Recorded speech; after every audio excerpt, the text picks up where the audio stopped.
I'm David Hutchins with VOA's Middle East Monitor. Coming up, Egypt issues a travel ban on several Americans for pro-democracy activities, and one is the son of a member of President Obama's cabinet.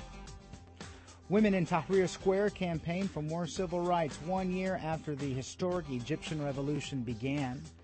And the United Arab Emirates tries to silence a report criticizing the country on its free speech record. It's all ahead on Voice of America.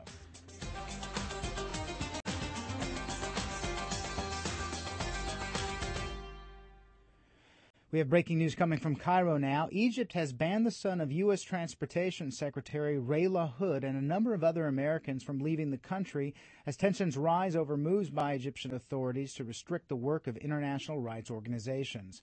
Sam LaHood heads the International Republican Institute, or IRI, in Egypt. He was recently kept from boarding a flight out of Egypt. LaHood's father, a former congressman from Illinois, is transportation secretary and the most prominent Republican in President Barack Obama's administration. The State Department's top human rights official, Michael Posner, told reporters in Cairo that the apparent campaign against pro-democracy groups raises concerns about Egypt's transition to democracy, and it warned that the moves could affect future assistance to Egypt, which is one of the largest recipients of U.S. aid. Now, joining me now on the line is Scott Mastic, who is the Middle East and North Africa Director for the International Republican Institute, where Sam LaHood works. Welcome. Thank you. So first of all, let's start at the beginning. Can you tell me how your organization found out about this travel ban on Mr. LaHood? And are any other IRI employees or colleagues not members of IRI affected? Sure. Well, just as a backdrop to this, we, along with NDI, our counterpart organization, and other organizations were all raided by the Egyptian government on the 29th of December and had our offices sealed. And so we've been going through a significant amount of pressure and harassment for some time. Sam was leaving the country this past Saturday on a routine trip out. There was going to be a short trip out, in fact, and was told when he went to the airport that we would not be allowed to fly or leave the country that day. So let me understand. Sam does not work in Cairo, but was coming through to visit employees. No. He is our country director based in Cairo. Mm-hmm. We have an office in Cairo that was raided on the 29th and sealed, but he is resident in Cairo along with a number of other IRI expatriates, both American and third country nationals. Right. Now, you've been operating in Cairo for years, also under former President Hosni Mubarak. How unprecedented is this? Because it seems as if organizations such as yourself had perhaps more freedom to operate under Mubarak than now under General Field Marshal Hussein Tantawi. Well, it's troubling and I think a bit ironic that even under Mubarak, which was a period when we faced harassment and where our work was curtailed, even under Mubarak, though, we didn't face this level of harassment or intimidation. Obviously, during that time, our offices weren't raided. We didn't have staff prevented from leaving the country. And so I think what's been transpiring since the end of December is deeply troubling. Mm-hmm. Now, the State Department got involved when the first raids happened in December, also articulating that aid could be put into review if things like this happened again. And apparently the authorities backed up a bit. Are you surprised that so soon afterwards they would do something that seems, maybe more provocative? I am surprised. We had understood after the initial raid occurred that we would be allowed to return to our offices and have items confiscated from us return. None of that has happened. In fact, the situation's gotten worse. We have repeatedly had staff go in to the Egyptian Ministry of Justice to answer questions and what amount to interrogations. And so from our perspective, nothing has gotten better from that time. And this no-fly list and banning people from leaving the country is in many ways an escalation from that. Do you anticipate that the State Department or perhaps the Obama administration will say anything or make a statement regarding this? I think a number of statements have been made previous to this event, and of course, I would hope that we we react strongly to this escalation. Thank you. That's Scott Mastick with the International Republican Institute joining us here in Washington, D.C. Egyptian women embattled for decades under autocratic rule were among the tens of thousands pouring into central Cairo's Tahrir Square on Wednesday to celebrate the one-year anniversary of the popular uprising that toppled President Hosni Mubarak. Noel King spoke to some of the women in the crowd for this report.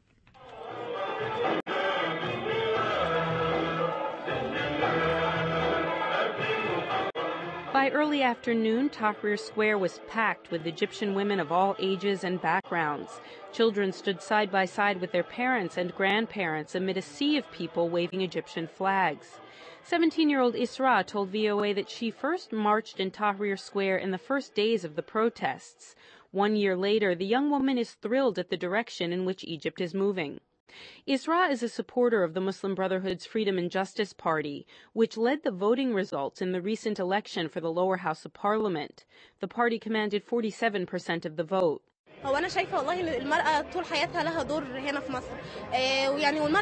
She says things are better now for women, that they have more of an opportunity to play a role in society, politics, and culture. Some women in the crowd traveled for hours to take part. Muna Mohammed came from southern Egypt and said what impressed her most was that Egyptians seemed to be acting in unison.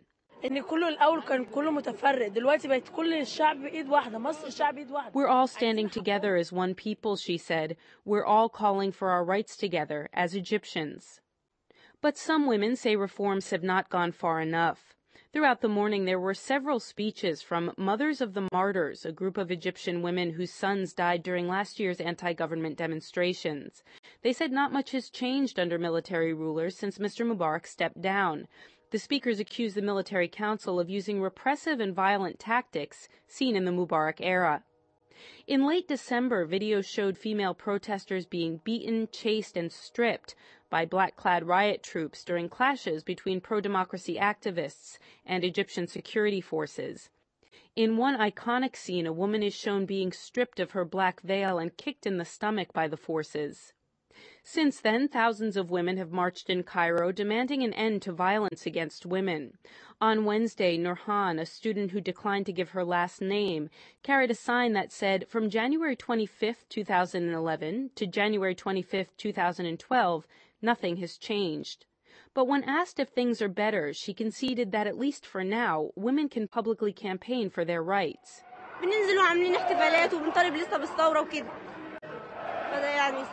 She said women can go down to Tahrir now and demonstrate and celebrate. Egyptian women have faced challenges since last year's uprising. Activists say a push for increased rights for women has been sidelined as the country takes its first steps toward democracy. Women's rights supporters saw some success late last year when an Egyptian administrative court banned so-called virginity tests, which were reportedly performed on 17 women in the early days of the protests. But only about 8 women were elected to the new Egyptian parliament, which was seated on Monday. That's just 2% of the parliament's powerful lower house. Conservative Islamist candidates from the Salafi Noor party had greater success, capturing about 23% of the vote. Some women fear the Salafis want to undermine gains made by women and force them out of the workplace and into the home. Isra, the high school student, says she's not too worried, though. One of the first things she'd like to do after graduating is run for a seat in the emerging Democratic Parliament. Noel King, VOA News, Cairo. Arab League chief Nabil al-Arabi says he and Qatar's prime minister will jointly present an Arab plan for resolving Syria's month-long unrest to the UN Security Council on Monday. Speaking Thursday in Cairo, al-Arabi said he and the Qatari leader will ask the Security Council to endorse the plan, which calls for Syrian President Bashar al-Assad to transfer power to a deputy and form a national unity government to prepare for national elections. Al-Arabi said he will depart for the UN's New York headquarters on Saturday. UN officials have not confirmed the trip yet. Qatari Prime Minister Sheikh Hamad bin Jassim Al Thani heads a committee of Arab League members tasked with monitoring the situation in Syria. Gulf Arab nations have become increasingly supportive of international intervention in the Syrian crisis in recent weeks as pro-Assad forces have continued attacking peaceful protesters. But veto-wielding Security Council member Russia says it will not support any council resolution that endorses sanctions or military action against Syria. The UN's top diplomat in Libya confirmed publicly Wednesday that recent fighting in the town of Bani Walid was due to a local dispute and not supporters of former Libyan ruler Muammar Gaddafi, who are trying to reassert control over the city. From the United Nations, VOA's Margaret Bashir has more. In his monthly update to the UN Security Council, Ian Martin said the challenge of reconciliation can be highlighted by the outbreak of fighting in the northern town of Bani Walid. Formerly a stronghold of loyalists to the former Gaddafi government, the town has been the scene of recent clashes. Some media reports say forces loyal to the interim government had been driven from the town by pro-Gaddafi forces. Ian Martin said that is incorrect. Regrettably, in the charged local atmosphere, a security-related incident triggered clashes between members of the local population and the Revolutionary Brigade stationed in the city, as a result of which several were reportedly killed. This has been misreported as pro-Gaddafi forces taking back control of the city. Martin said the Libyan authorities responded by sending units from the National Army and that it is engaging with all parties to contain the situation and address the underlying security and political challenges in Bani Walid. Also present at Wednesday's Security Council meeting was UN High Commissioner for Human Rights Navi Pillay. She addressed outstanding questions regarding possible civilian deaths resulting from NATO operations during the mission to protect Libyan civilians from attacks by the Gaddafi government before it fell. Russia has been an outspoken critic of the NATO mission and among the loudest voices calling for an investigation into civilian casualties. Pillay said the Human Rights Council's Commission of Inquiry is investigating the allegations. Information so far indicates that NATO made efforts to keep civilian casualties at a minimum, but where civilians have been killed and injured, the alliance should disclose information about all such events and about remedial actions undertaken. Libya's ambassador, Abdurrahman Shalgam, told the council that he knew of only 4 NATO bombing incidents where there were possible civilian casualties. He said that in one of the incidents, the Libyan commander had rushed in too soon with his men, putting them at risk. He accused the former dictator's fighters of hiding out in schools and hospitals, making them NATO targets. He held up a computer memory stick saying it contained 80,000 telephone conversations between Muammar Gaddafi and the head of a hospital and others, in which the former dictator ordered the bodies of his opponents taken to sites where NATO had bombed, so it would appear as though they had been killed by NATO airstrikes. Shalgam said the victims' families would not allow it. Ambassador Shalgam said Libya has led in several international organizations to investigate the matter, and they've concluded that those who died, including civilians, were not killed by NATO. He's heard here through a translator. Libya is prepared to cooperate with any international investigating body under the auspices of the United Nations. We are going to set up a mechanism to compensate victims psychologically and financially once we have the results of the investigation. The Libyan envoy said that without NATO's assistance, hundreds of thousands of people would have died in Benghazi alone. The UN Security Council authorized NATO to impose a no-fly zone and conduct targeted airstrikes over Libya from March to October last year to protect citizens in danger from Muammar Gaddafi's forces, who are trying to put down a rebellion against his 42-year rule. Margaret Bashir, VOA News, the United Nations. President Barack Obama devoted a relatively small portion of the State of the Union address on Tuesday to U.S. foreign policy issues. As VOA senior White House correspondent Dan Robinson reports, Obama emphasized progress against al-Qaeda and support for the Arab Spring democracy movement, and responded to criticism from Republican presidential hopefuls that America's global influence has declined under his leadership. Foreign policy did not dominate the speech, but what Mr. Obama did say underscored what he sees as successes, including his approach to the Middle East's Arab Spring. The president began by noting that for the first time since 2003, no Americans are fighting in Iraq. He also recalled that Osama bin Laden no longer threatens the United States and that top al-Qaeda leaders had been defeated. He said that in Afghanistan, the momentum of the Taliban has been broken, with U.S. troops beginning to withdraw and a transition to Afghan-led security underway. Joseph Cirincione, a foreign policy and nuclear proliferation expert who has advised the Obama administration, says Mr. Obama's focus on foreign policy successes were an effort to emphasize a surprisingly strong national security record.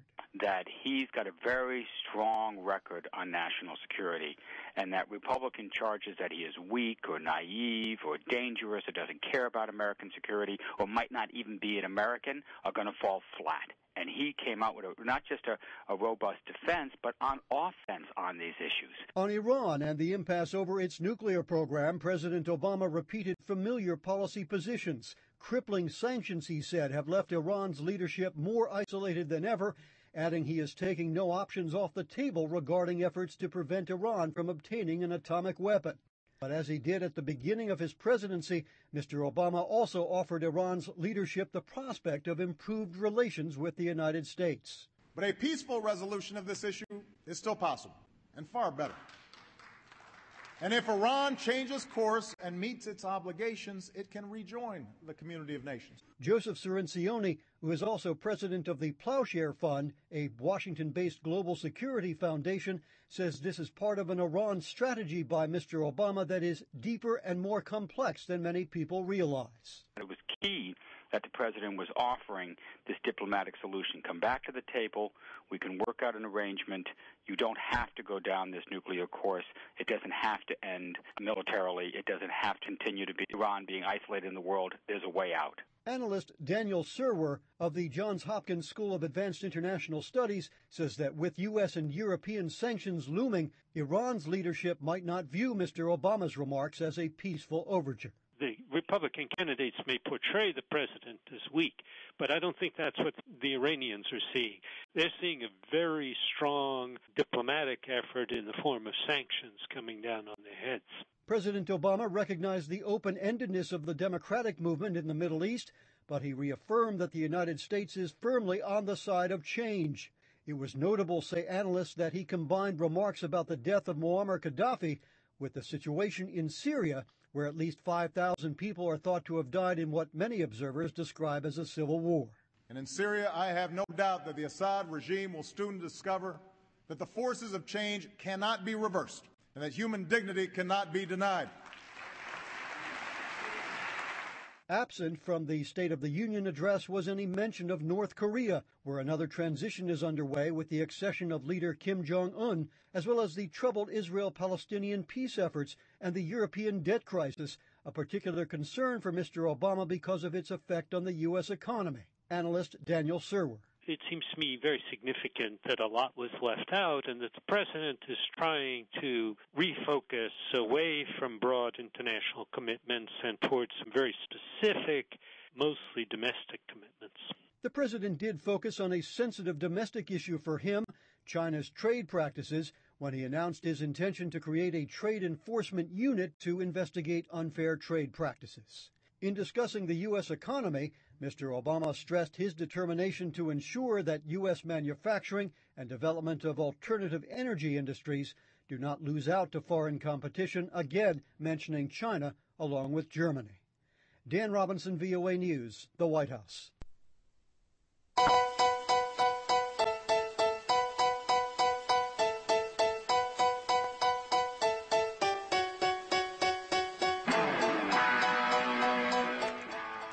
Authorities in the United Arab Emirates have attempted to prevent a leading rights group from publicizing a report that criticizes the UAE's record on free speech.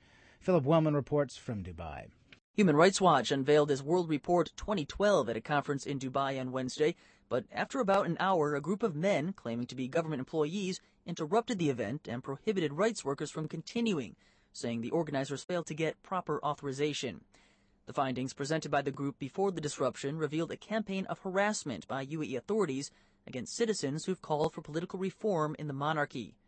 The group's researcher, Samar Muscadi, says the report and the UAE response show that in a year marked by democratic advances throughout the Middle East, the Emirates is moving in the opposite direction. We've seen people being detained, charged, and imprisoned for expressing their opinions.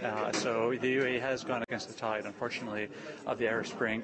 In November, the UAE Supreme Court sentenced 5 local activists to prison for publicly criticizing the government online. The president later pardoned the group, but the men say their passports have yet to be returned. The fact that people can be charge for publicly insulting ruling officials. It's a very vague charge, and it's a complete violation of international law. Substantively, people should be allowed to say what they want as long as they're not inciting people to violence or defaming others. UAE authorities also revoked the citizenship of 6 men last month, some of whom had signed a petition calling for political reform earlier in the year.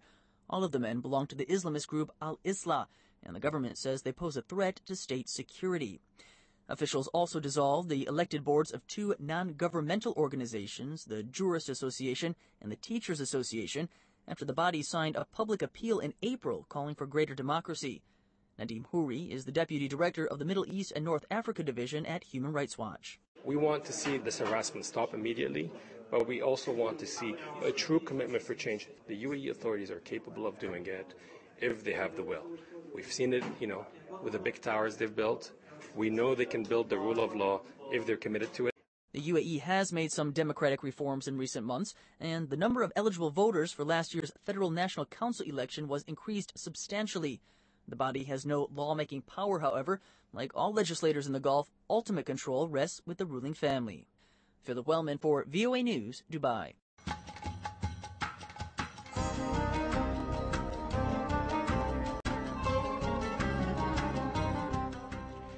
At least 2 American Muslim organizations are calling for the resignation of New York City's police commissioner and his spokesman for their involvement with a film criticized as anti-Muslim propaganda.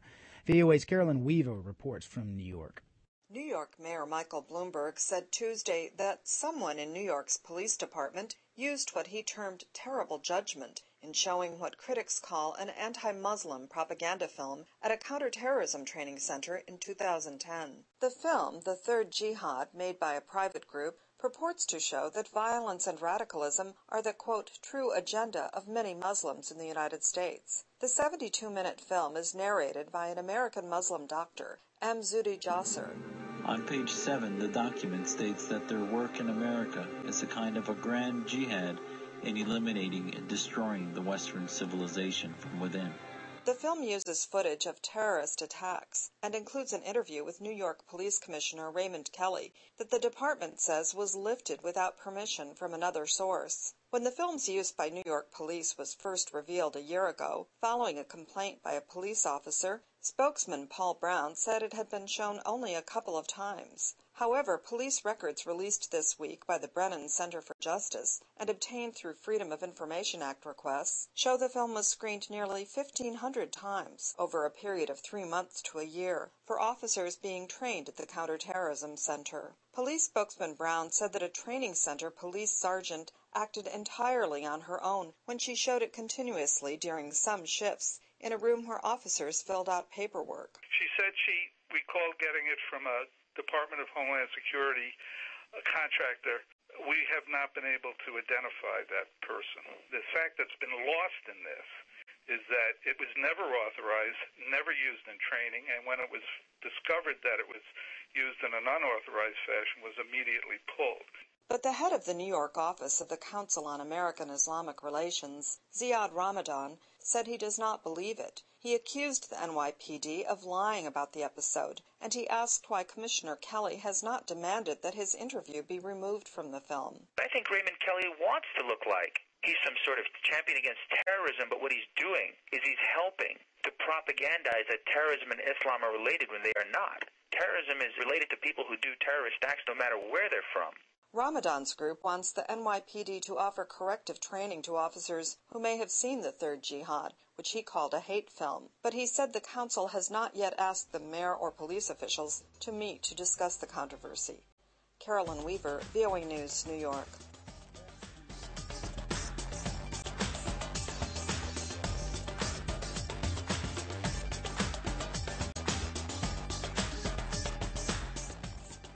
This has been VOA's Middle East Monitor. Join us Monday through Friday for news from the region and interest to the region. Coming up on International Edition with Cecily Hillary, a prominent rights group accuses the French police of abuse against immigrants. Thanks for tuning in.